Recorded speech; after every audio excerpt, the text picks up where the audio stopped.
uniendo a los demás compañeros.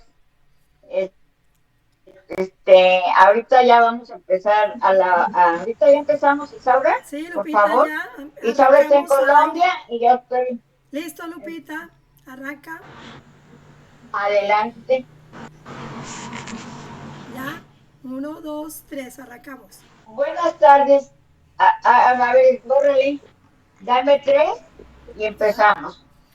dale, Lupita, la voz de uno, dos, tres, arranca. Hola, ¿cómo están? Buenas tardes. Pues ahora Oasis de Escritores está de veras de gala, de lujo, con un abogado dedicado a los derechos humanos durante sus últimos 10 años. Eduardo, Oasis de Escritores te da la más cordial bienvenida porque es tu casa. Desde este momento es tu casa, tú siéntete en confianza. Vamos a tener una plática breve. Oasis de Escritores se transmite en varios países y posteriormente pues tú nos vas a indicar, nos vas a platicar y nos vas a decir qué es en sí lo que haces. Eres un hombre realmente de bastante prestigio, tanto académico como laboral. Eres un padre de familia porque ya leí por ahí también.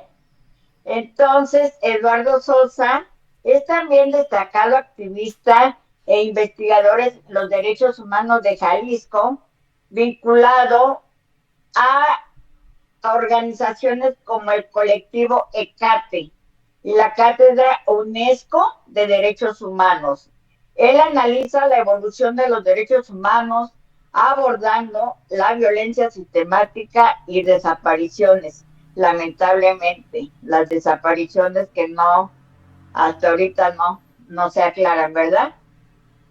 Bueno, aparte de todo lo que yo he comentado hasta ahorita, quién es Eduardo Sosa Márquez, distinguido abogado de derechos humanos, yo quiero, Eduardo, que te presentes ante nuestro público, porque si ellos no pueden estar ahorita, posteriormente te ven en diferido y ponen sus opiniones. Nos acompaña Isaura Cardona, que es nuestra coordinadora general, una servidora, Marilo Amor, ambas escritoras, y tú también eres escritor.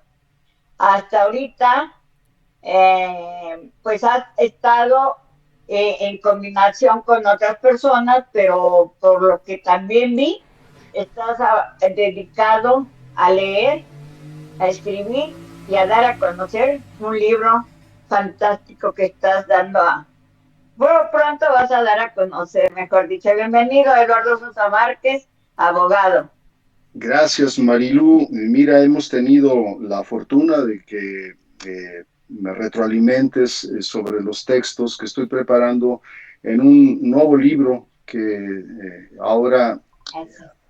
abordaré la escritura creativa. Ordinariamente había yo escrito temas técnico-jurídicos y ahora pues llegó el tiempo de retomar el arte, de retomar la cultura y de reencontrarme con mis orígenes. Déjenme les comparto que corría el año de 1985 cuando a nivel bachillerato tuve una muy buena maestra de literatura y entre ese curso de literatura conocí las letras de Carlos Fuentes, conocí las letras de Mario Benedetti, Mario Orlando Breno Benedetti, de origen alemán e italiano, nacido en Uruguay, en Paso Así. de los Toros. Allí, en esas primeras letras con las que me tropiezo en la literatura, Mario Benedetti, a través de la obra La casa y el ladrillo, recuerdo bien que traía un epígrafe de, que decía más o menos así: me parezco al que llevaba consigo un ladrillo para mostrarle al mundo cómo era su casa, Bertolt Brecht. Eh, Mario Benedetti en este libro de La casa y el ladrillo habla sobre el exilio y es una palabra que en México en el año de 1985 no nos decía mucho porque no habíamos vivido el drama que vivían de violaciones a los derechos humanos en Sudamérica, particularmente en Uruguay.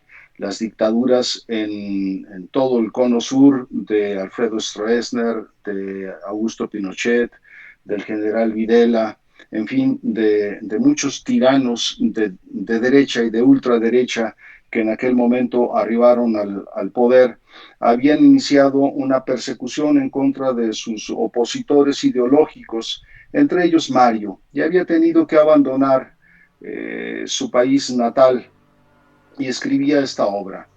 Y posteriormente, interesado ya en la literatura, me tocó leer ya por cuenta propia y no por una tarea a nivel bachillerato, lo que es La Tregua, y es una fantástica historia de amor donde un oficinista describe cómo se vive en medio de una dictadura, pero también se ama en medio de una dictadura y se sobrevive.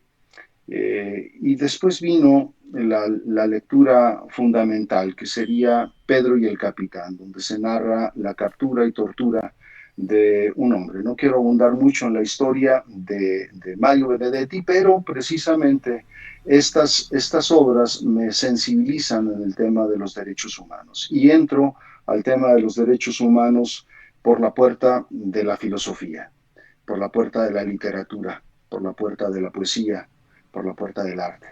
Yo, por vocación y por orden familiar, estaba decidido a estudiar Derecho y así lo hice, pero escapé mucho a los temas del derecho mercantil, del derecho civil, de andarle arrebatando a los pobres los bienes que tienen para pagar sus deudas a los ricos, a quienes les adeudaban, ¿no?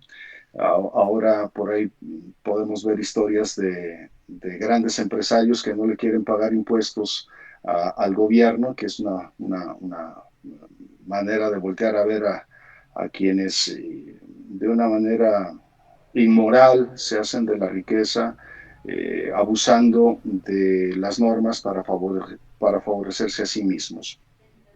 Cuando yo estudio Derecho, encuentro en la Comisión Estatal de Derechos Humanos un espacio de trabajo. Ingreso a trabajar allí en el año de 1994 y desde 1994 hasta el año de 2021 trabajé en esta institución, pero no ha sido solamente dentro de la institución en donde yo he defendido de derechos humanos. Desde la preparatoria ya participaba en colectivos de defensa de los derechos sexuales, de los derechos reproductivos, de los derechos ambientales y particularmente de la violencia en contra de las mujeres. Teníamos una casa hogar, un grupo de activistas para que fungiera como refugio de niñas que habían sido violentadas en sus espacios donde deberían de sentirse seguras, que es en las familias. Así empieza mi trabajo en favor de los derechos humanos.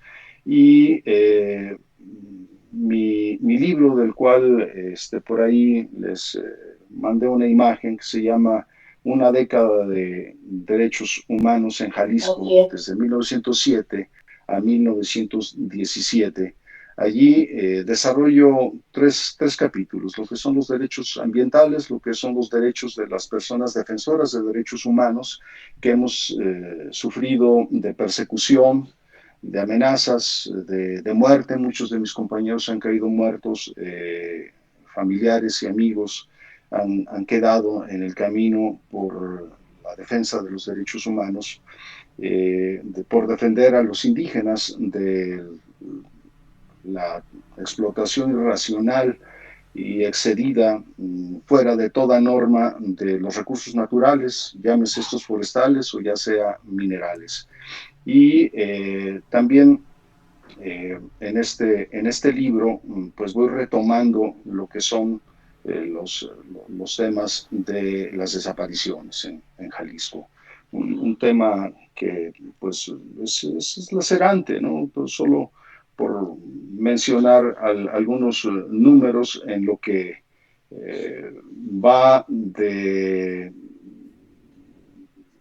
el sexenio, lo que fue el sexenio de Andrés Manuel López Obrador, hubo un total de personas desaparecidas, no localizadas y localizadas de 150,000. Es decir, todas las denuncias que se presentaron por personas desaparecidas son alrededor de 151,000 personas. De esas 151,000 personas, 98,159 jamás fueron localizadas.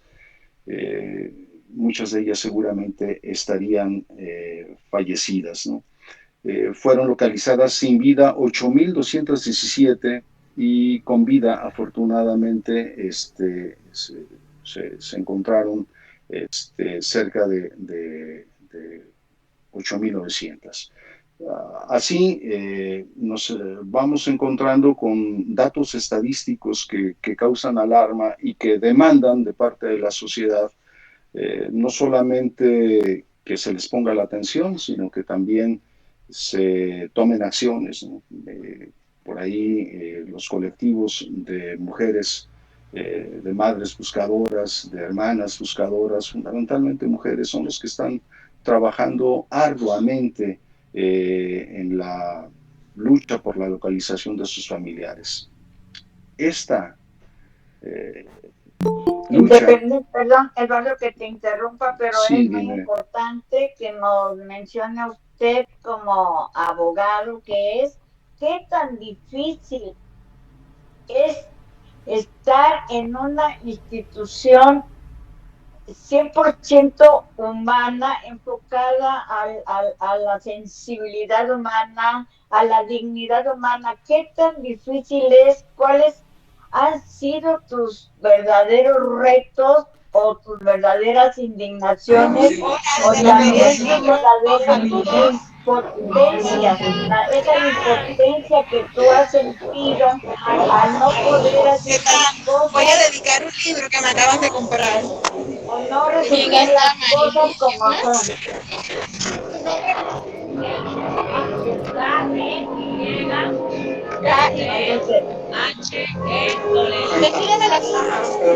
Mayra, estamos en entrevista.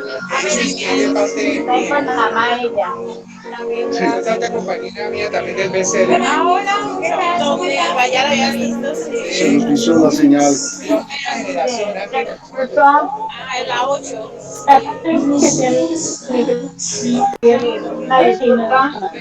Una disculpa porque Desde la Feria del Libro de Panamá. Un saludo. Un saludo, Mayra. Bienvenida desde Panamá. Estamos escuchando al licenciado en Derecho Eduardo Sosa Márquez, que precisamente nos está hablando de los derechos invadidos. No te creas de las brutales interrupciones. No, fíjate, qué agradable ver aquí a Mayra desde la Feria Internacional del Libro de Panamá. Por ahí nos compartía que iba a estar participando en la Feria Internacional del Libro de Panamá. Le enviamos un saludo, le agradecemos que se haya conectado. ¿Me decías, Marilu? Sí, Mayra es una compañera más de Dosis de Escritores, amiga querida, y está participando precisamente en la Feria Internacional del Libro de Panamá. Esperemos que le vaya muy bien, que tenga mucho éxito. Adelante, Eduardo, con lo que estamos comentando. Me preguntas qué tan complicado es. Mira, dos problemas identifico en la defensa de los derechos humanos desde el ámbito gubernamental. Una es la burocratización de las instituciones. Mucha gente inicia su actividad dentro de las dependencias públicas, defensoras y protectoras de derechos humanos, con la idea de que tendrán una chambita. No se trata de una chambita, se trata de una vocación. Y lamentablemente hoy se ha contaminado en las instituciones públicas de gente advenediza, sin profesionalización, que están allí trabajando, ganándose el pan, pero sin aportar grandes cosas en la defensa de los derechos humanos. Y lo podemos identificar en los datos estadísticos tanto de la Comisión Nacional de los Derechos Humanos como de las distintas comisiones de derechos humanos locales, y estoy hablando de todo el país. Creo que además está haciendo crisis a nivel iberoamericano. El sistema de protección y defensa de los derechos humanos tiene una federación, que es la Federación Iberoamericana del Ombudsman, y desde las propias publicaciones, el trabajo que he estado analizando de la federación, hay un debilitamiento de las instituciones, hay una enferma e inadecuada cercanía con el poder. La forma en la que se están designando a las y los ombudsman en los distintos países no está garantizando ni la autonomía ni la independencia de la protección de los derechos humanos. Tan solo por mencionar un caso, en lo que va de la presente administración a nivel nacional de la Comisión Nacional de los Derechos Humanos, no ha habido una sola recomendación en contra de las Fuerzas Armadas por violaciones a los derechos humanos. Y no digo que necesariamente deberían de hacerse pronunciamientos, no creo que esa sea la postura. A lo que me quiero referir es a que invariablemente en un cuerpo armado tan grande, tan numeroso, no solamente el ejército, sino la marina y la fuerza aérea, por la cantidad de personas, por el estrés que se vive al momento del combate, de los enfrentamientos, muy difícilmente podría no haber un exceso de cualquiera de ellos. Las investigaciones de las comisiones de los derechos humanos no han acreditado las violaciones a los derechos humanos que activistas sociales, que periodistas sí han dado cuenta de una manera muy clara, muy contundente, con evidencias, y que la Comisión Nacional se las ha callado. Mismo el caso del estado de Jalisco. Vemos el deterioro de los cuerpos de agua, vemos el deterioro de los bosques, vemos el deterioro de los humedales, vemos cómo la delincuencia ha crecido. Mire, solamente por presentarles algunos datos para el auditorio, en el sexenio de Felipe Calderón Hinojosa, la entidad con más desaparecidos fue Tamaulipas, pero el cuarto lugar fue Jalisco. En el sexenio de Vicente Fox Quesada, el número uno de desapariciones en todo el país fue el estado de Jalisco. Sí, Vicente Fox fue ahí Jalisco el número uno. Ya con el presidente Peña Nieto, el primer lugar en desapariciones fue Jalisco, una vez más. Con Andrés Manuel López Obrador, el primer lugar también lo tuvo Jalisco, con más de 6.700 personas desaparecidas no localizadas. Y en lo que va del gobierno de la presidenta Sheinbaum, Jalisco está reportando 516 personas desaparecidas hasta el mes de junio, que es el dato más reciente que se ha publicado.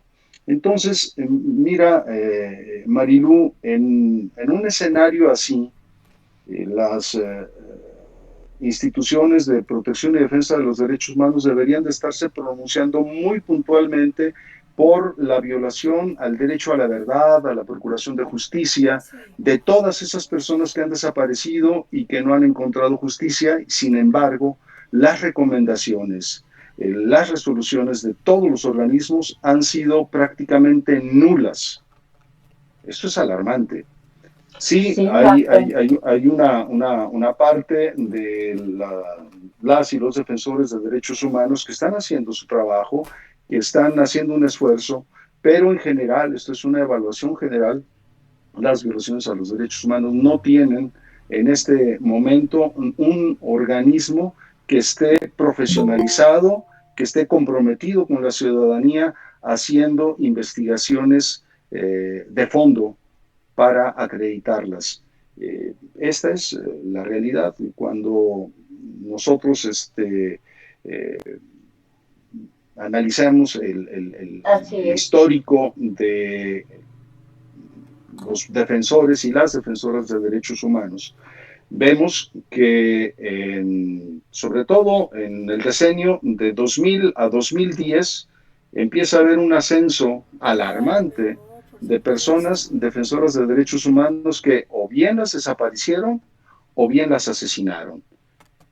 En el decenio del cual estoy yo dando cuenta en el libro entre 2007 y 2017, en el estado de Jalisco asesinaron a 27 activistas de derechos humanos, 27. Y hay que considerar que a nivel internacional tienen la misma calidad de defensores de derechos humanos, tanto los periodistas como las personas que trabajan dentro de los organismos públicos de protección, como en las organizaciones civiles de protección de los derechos humanos. Esto es algo que apenas se está viendo en el estado de Jalisco, pero que en Colombia, y mira que por ahí Isaura nos puede dar cuenta de ello desde Colombia, que está aquí presente, las peores violaciones a los derechos humanos en Colombia no se han verificado tanto por parte de los organismos públicos, de las instituciones gubernamentales. Las peores y más atroces violaciones a los derechos humanos se han dado por los grupos paramilitares. En este caso, los grupos delincuenciales en el estado de Jalisco son de lo más peligrosos. Es una organización criminal que tiene presencia en todas las entidades federativas de México, pero además tiene presencia en Australia, tiene presencia en Europa y tiene presencia en Asia. Estamos hablando de por lo menos 3 de los continentes y algunos países, por ejemplo Libia y Nigeria, en donde también tiene actividades delincuenciales el grupo predominante del estado de Jalisco. No quiero hacerles publicidad diciendo su nombre, pero todos sabemos a quiénes nos estamos refiriendo. Así de peligroso es la defensa de los derechos humanos, porque cuando se señala este tipo de actividades, quien las denuncia se encuentra en peligro. Y así fue el caso de los indígenas en el sur del estado de Jalisco, en las comunidades nahuas de Cuautitlán de García Barragán, donde ellos denunciaban la extracción de minerales de la sierra por parte de grupos delincuenciales que además sacaban todos los minerales a través del puerto de Manzanillo para ser trasladados a China. Estamos hablando de actividad minera clandestina. ¿Y qué es lo que ha sucedido con mis amigos y compañeros defensores de derechos humanos?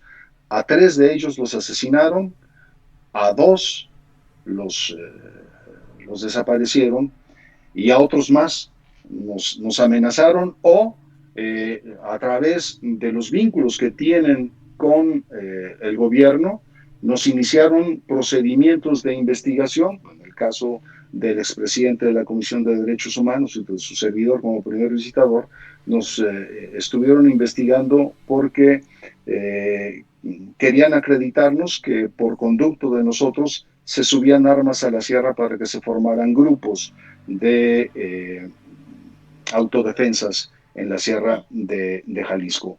Estamos hablando de la utilización de la justicia para acallar y someter a las y los defensores de los derechos humanos. Así las cosas, ¿no? Qué difícil ha de ser para todos ustedes, los integrantes de los derechos humanos, estar a la cabeza, al frente de esa institución, porque no es fácil. Ahorita estamos escuchando, todos pensamos, criticamos y comentamos a los derechos humanos y a veces juzgamos mal y decimos están los buenos y salen los malos, etcétera, etcétera, y hay favoritismo también, etcétera, pero nos damos cuenta que no. La realidad es tal como usted, abogado, lo está comentando. Y para darle la bienvenida a Merche, por ahí está desde España, nos visita Merche Díaz Y el maestro Martorrep también está con nosotros. Qué gusto, Martorret. Un gusto, Merche. Gracias Merche. por acompañarnos desde México y desde España. Ya tenemos Colombia. Perdón, Eduardo, me gustaría que alguien más te hiciera alguna pregunta. Isaura, ¿tienes algo que comentar? Por favor. Gracias, Lupita. Bien. Isaura. Dame un segundo. Espera, bien. Merche, ¿me escuchas ¿algún ahí? comentario? ¿Me escuchas? Casi no me atrevo a hacer ningún comentario porque acabo de poderme conectar. Bien. Ya sabes que llevo muchos días que no he podido y hoy he conseguido hacerlo muy a última hora. Me ha gustado mucho lo que he leído sobre la personalidad del invitado de esta noche, Eduardo Sosa. Me encanta poderte saludar y escucharte hablar directamente. Realmente no tengo preguntas en este momento porque lo que digo, estaba tan atareada intentando conectarme, no he tenido tiempo de madurar un poco las preguntas. Veré luego la grabación para escuchar lo que habéis hablado hasta este momento. Me abruma la personalidad de Eduardo porque me parece estupendo que haya personas como él que se atrevan a plantar cara a estos dolores universales, porque son dolores universales, los sufrimos todos, aunque yo no tenga un familiar en España que lo haya sufrido directamente, pero estaba leyendo lo que acababa de pasar, el fallecido de Colombia, que ahora no me sale el nombre, Miguel Uribe. Dime. Miguel Uribe. Exacto. Así es. Y entonces estaba leyendo y me estaba dando, o sea, me estaba haciendo sentir, me estaba haciendo sentir como si fuese familia mía. Y ahora pues me alegro muchísimo de ver a Eduardo. No quiero llevar más adelante la conversación porque ya digo, no tengo unas preguntas bonitas, interesantes, elaboradas para preguntar, pero muchísimas gracias por el trabajo que haces, Eduardo, y muchas personas como tú tendríamos que aprender. Bastante que aprender del abogado Eduardo Sosa Márquez. Te comentaba, Isaura, si tienes algún comentario para Eduardo. Sí. Bueno, Eduardo, muchas gracias por tu tiempo, por compartir en Oasis de Escritores y en este espacio toda esa labor humanitaria y en defensa de los derechos humanos. Tú mencionabas a Colombia y efectivamente Colombia es un país con un alto índice de población desaparecida. Entre los años 90 y el año 2000 tenemos más de 50.000 personas que se reportan como desaparecidas. Lamentablemente yo he sido víctima del conflicto armado en mi país, tengo un hermano desaparecido y también hemos pagado la cuota de muertes a nivel de familia sin estar vinculados a ningún grupo paramilitar o grupo guerrillero o delincuencia común. Yo vivo en una zona de mi país que se llama los Llanos Orientales, específicamente entre Granada y Acacías Meta, que es una población, un sector con un alto conflicto entre guerrilleros y paramilitares. Pues una de las razones es la riqueza de la misma región, ¿no? Ha hecho que se genere, que haya zonas específicas que tienen dominio la guerrilla y zonas específicas que tienen dominio los paramilitares. A pesar de que hubo un proceso de receso y un acuerdo de cese al fuego y un proceso de paz, digamos que en este nuevo gobierno se ha generado nuevamente un conflicto y se está acentuado y ha vuelto el conflicto en las zonas apartadas como es esta región. Digamos que se siente. Entonces, tener una persona desaparecida en la familia, eso es un dolor constante cuando uno no sabe si es mejor tenerla muerta o desaparecida, porque no hay ni palabras es una zozobra constante y lo viví como hermana y lo viví al lado de mi madre y mis padres que pues hemos tenido esa experiencia, ellos ya fallecieron, pero con su ilusión y con su sueño de que aparezca. Sí, Aquí fue muy sonado los falsos positivos, que fueron un proceso dentro de un gobierno que tampoco lo mencionaré, que se acentuó el desaparecimiento y también los falsos positivos que se llamaron en mi país. Entonces, el proceso de reconstruir, de no perder la memoria, de tenerla, y la lucha que hacen los defensores de derechos humanos es bastante de alto riesgo, ¿no es cierto? Precisamente a raíz de la experiencia personal, eh, escribo un libro que se llama El Día del Perdón, enfocado desde el punto de vista, y hay un proyecto de ley en el Congreso que tuve la oportunidad de estar como asesora en el Congreso para crear el Día del Perdón. Digamos, acá existe el Día de la Panela, el Día de, bueno, muchos eventos folclóricos. Entonces estamos trabajando y estoy trabajando para ver si logramos sacar ese proyecto del Día del Perdón.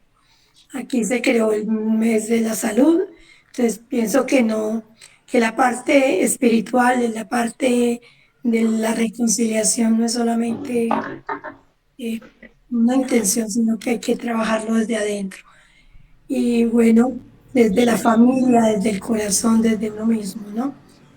No es fácil, no es fácil los procesos que han vivido y ustedes como, como decías ahora, Jalisco, tener representaciones a nivel internacional de estos grupos violentos no es la mejor presentación, Mira, mira. pero sí, es parte de lo que vive la sociedad en conflicto, donde las causas son múltiples, ¿no? Está las apropiaciones de las tierras, está el despojo de tierras, está, digamos que el caballito de batalla ha sido el narcotráfico, pero por sí, encima de eso, la misma desigualdad social hace que haya violencia y que se genere todo este tipo de conflictos, ¿no?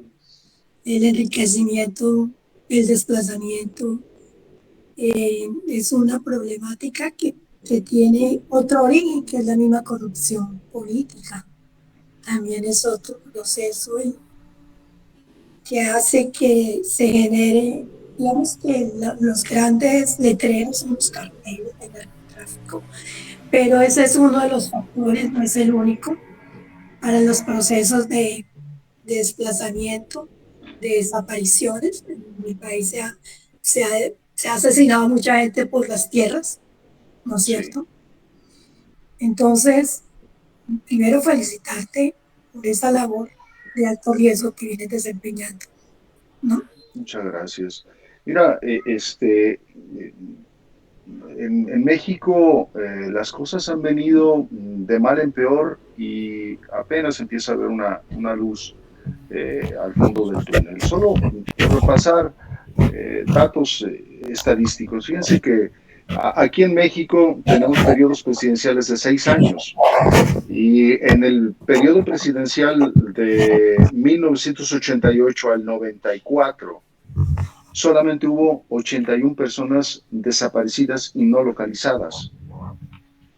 Para el siguiente sexenio, este número se duplicó, ya con Ernesto Zedillo Ponce de León, digamos, en la transición democrática, ojo con esto, de 1994 al 2000 se duplicó, ya teníamos 167 personas, solo 167 personas no localizadas.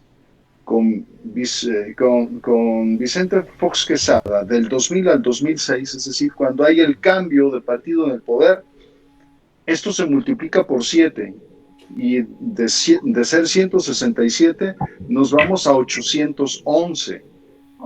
Pero ya con Felipe Calderón Hinojosa las cosas fueron realmente el caos. De 811 personas, se va a 17.054. Y ese número se vuelve a duplicar con Enrique Peña Nieto, quien reporta una estadística de 34.557 personas no localizadas, desaparecidas y jamás localizadas. Ya con Andrés Manuel López Obrador, esa tendencia de duplicar los números se ve disminuida, y de 34.557 quedamos con 52.575. Y en el sexenio actual, de noviembre de 2024 al día de hoy, tenemos 12.500 personas. El último número reportado es 12.474 y es del jueves, pero sumando los números de desaparecidos diarios, yo creo que ya estamos en 12.500. Esos son los números. Entonces, ustedes dijeran, bueno, son solamente números, ¿no? Son seres humanos como tú y como yo, que tenían un proyecto de vida, que tenían afectos como tu hermano, que tenían una familia que les esperaba, que tenían un patrimonio que debían de administrar y de proveer a sus hijos, a sus hermanos, a sus padres, y que pues, lamentablemente todo eso se ve cancelado por un acto delincuencial de desaparición. Decía Mario Benedetti, ¿en dónde están los desaparecidos? Deben de estar en algún lugar.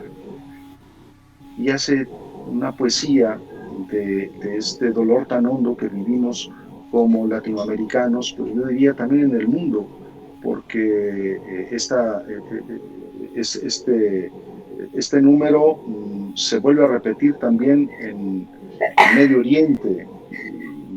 Podríamos mencionar ahorita mismo Gaza, y podríamos mencionar Ucrania, y pudiéramos mencionar todo lo que fue el conflicto de los Balcanes, y lo que está sucediendo en el norte de África, y lo que está sucediendo en Corea del Norte, etcétera, ¿no? Es un dolor, es una herida por la cual está sangrando el mundo, y que necesitamos poner los ojos allí para revertir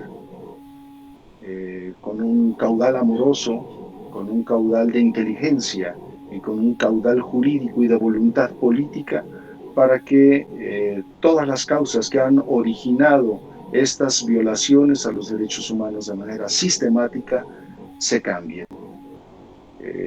Una pausa que me estoy haciendo en esta lucha es moverme hacia las letras, hacia la literatura creativa. Solo el arte puede salvarme del horror. Solo el arte puede acercarme al alma de la humanidad y reencontrarme con la fraternidad del mundo. Es a eso a lo que me estoy dedicando ahora. Es a eso a lo que hoy le apuesto. Es por eso que me fraternizo con mis compañeras y compañeros escritores, y ellos me han recibido con mucho amor, con mucha paciencia y con mucha inteligencia. Me han venido guiando. Agradezco públicamente al maestro Martorell todo lo que me está aportando a mi vida, pero también a Marilú, quien me ha retroalimentado mis textos, a Isaura, que ahora me abre este espacio de comunicación y de encuentro con Esther, con José, con Amara, contigo, Merché, etcétera, ¿no? Con todos este mundo de escritores que hoy me escuchan y que mañana me escucharán y estarán retroalimentando este video, y que nos dejarán reflexiones y también quizá compromisos para reencontrarnos y seguir abonando a una cultura de amor y de respeto a la dignidad humana. Solo el amor nos salva de la muerte. Continuamos con Marchita porque levantó su mano. Adelante, Marché. Sí, yo estoy aquí como niño preguntando cómo se diferencia, cómo se distingue los guerrillas, los grupos guerrilleros, de los paramilitares. Porque Isaura ha nombrado los dos grupos como distintos, Para mí, desde Sí, España, esto todavía es una incógnita. Gracias. sí. ¿Y quieres responder, Isaura, o intento Responda una si quieres, aproximación de respuesta? responda si quieres y yo complemento.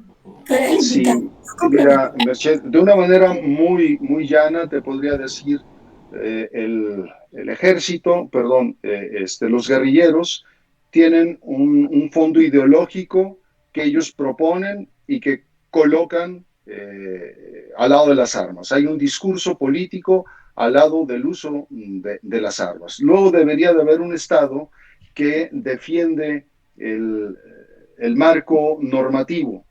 Y ahí tenemos a los militares, ¿no? Que deberían de defender a la sociedad o al Estado mismo, de autodefenderse el Estado en contra de la agresión de los grupos guerrilleros. Pero luego tenemos que con la aquiescencia de los militares, del Estado, del poder del Estado, se fomenta, se auspicia grupos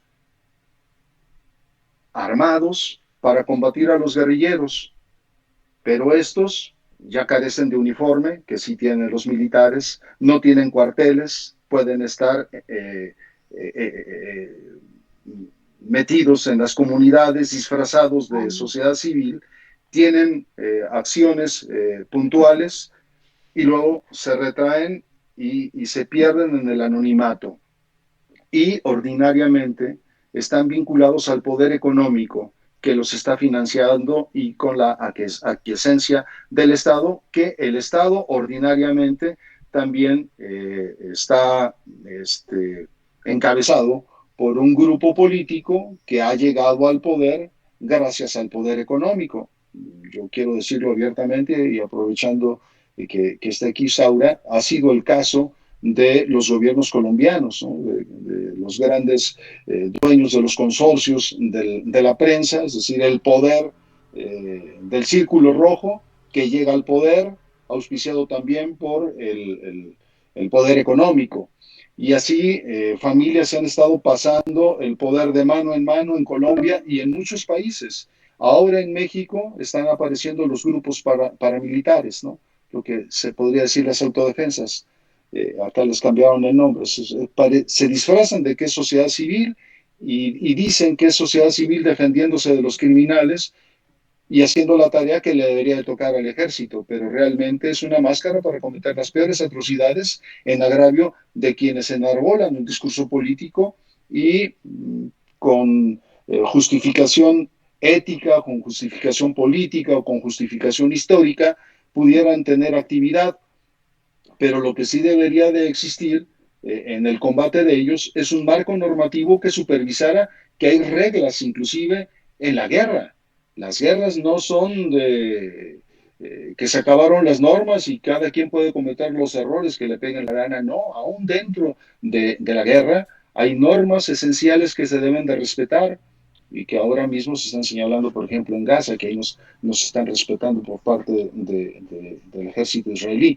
Bueno, así, con ese nivel de atrocidades, en nuestros países, Colombia, en México, en Guatemala, en El Salvador, ahora mismo, tenemos un Estado que transgrede todo orden de respeto a los derechos humanos y que el discurso de ultraderecha se está oficializando y ahora se está pretendiendo perpetuar en el poder con una dictadura de ultraderecha que está siguiendo o que está sirviendo como ejemplo para el resto de los países latinoamericanos para decir, ya ven que la mano dura sí funciona, y luego ya tenemos en Argentina quien está emulando este tipo de forma de gobernar, y también en el Ecuador, y también en Perú, y bueno, ya se empiezan a mover ese tipo de discursos. También aquí en México, quiero decirlo por su nombre, Eduardo Verástegui, que es uno de ellos, que ya ha sido mencionado inclusive en los discursos por el mismísimo Donald Trump. No estamos hablando de que es algo que sucede por allá muy lejos y que no le hace daño a nadie, no, también ahí en España tenemos una ultraderecha con Pax que está poniendo en riesgo la estabilidad política de España, ¿no? y pudiéramos así darle una repasada también con Marine Le Pen en Francia y siguiéndole ahí con la Gran Bretaña, y en fin, hay en cada uno de nuestros países hay un brazo de esta forma de hacer las cosas, que cuando no le salen bien desde el Estado, pues entonces arma a los paramilitares para que sean los paramilitares los que estén haciendo el trabajo sucio para no ensuciar a la institucionalidad. Más o menos así es como yo lo explicaría. No sé tú cómo lo estás viendo, Isaura. Lo has explicado excelente, mejor no podía ser.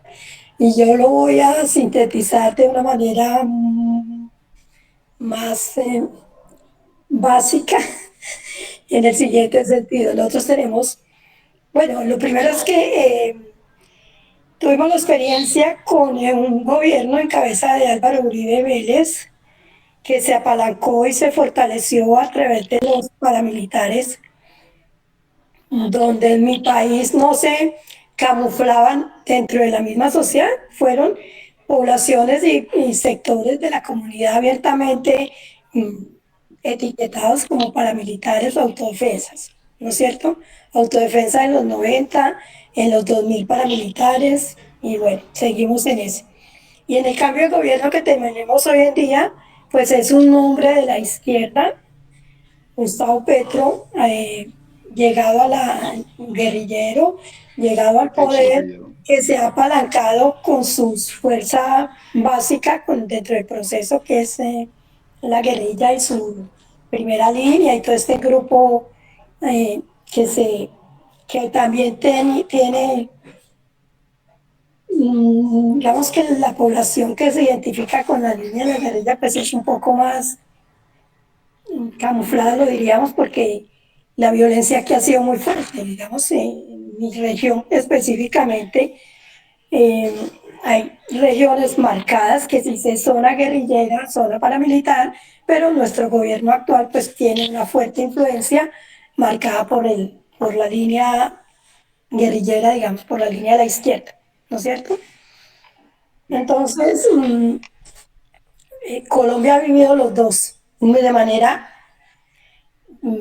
manera directa, los dos focos, las dos visiones, las dos posturas políticas, pero indudablemente ninguna de las dos ha sido la solución, porque sigue la desigualdad, sigue la corrupción política, sigue, bueno, las desapariciones, ha habido muerte de líderes, pero indudablemente que más, digamos que conviene más al mismo sistema mantener la guerra o los negocios interinstitucionales que se manejan detrás del poder, por los acuerdos políticos con la élite, que muchas veces los mismos mandatarios son títeres, muchas veces no es todo un esquema y un organigrama de poder a gran escala, con acuerdos con el Fondo Monetario Internacional, con la Banca Mundial, con todas estas corporaciones que manejan el poder detrás del poder, ¿no es cierto?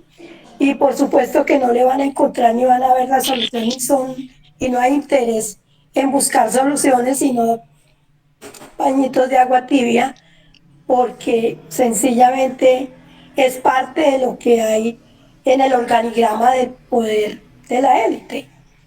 Solamente que a veces llegan y los mismos mandatarios ni siquiera tienen claro que hay unos intereses supranacionales que lo que hacen es manejar un discurso para mantener a las masas adormecidas, para tener dominio sobre las masas, para seguir con los procesos de conflicto y para no ir muy lejos, Eduardo, ahorita tenemos el proceso de adoctrinamiento de las juventudes, que es otra forma del conflicto. Ya no estamos entre pobres y ricos, el discurso de Marx, sino que ahorita estamos en el discurso, en el adoctrinamiento de la población con una variable muy sensible que es el tema de la sexualidad, ¿no? Así es.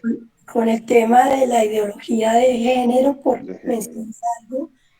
Entonces, pues no podemos desconocer, digamos, las causas del conflicto, la desigualdad social la programación, el cumplimiento de compromisos donde la clase popular, digámoslo así, el pueblo, pues es el que paga las consecuencias, la gente en el campo, porque finalmente es donde ha llegado la violencia. En las ciudades no se siente tanto la violencia. Aquí en Bogotá, en las grandes ciudades, no, en los pueblos, eh, como Granada Meta, un pueblo que a 40 kilómetros de las regiones rurales. Entonces, en ese orden de ideas, digamos que sería el contexto que puedo mencionar de lo Muchas que gracias, es Isaura. la guerrilla y paramilitar en mi país. Sí, Bueno, es verdad. ya vamos a Juan José terminar por ahí el tiene programa. levantado la Le mano, vamos, ¿verdad? ajá, le vamos a dar la oportunidad a Juan José Ábalos para que participe también. Adelante, Juan José. Buenas Perdóname, tardes. Lupita, antes de terminar, yo creo que nos va a tocar hacer un segundo programa porque quedan muchas Sí, preguntas desde el punto de vista bastante. literario. Muchas Y gracias. ¿Sí me Bastante. alcanzan a escuchar? Sí, muy bien. Fuerte y claro. Gracias, adelante.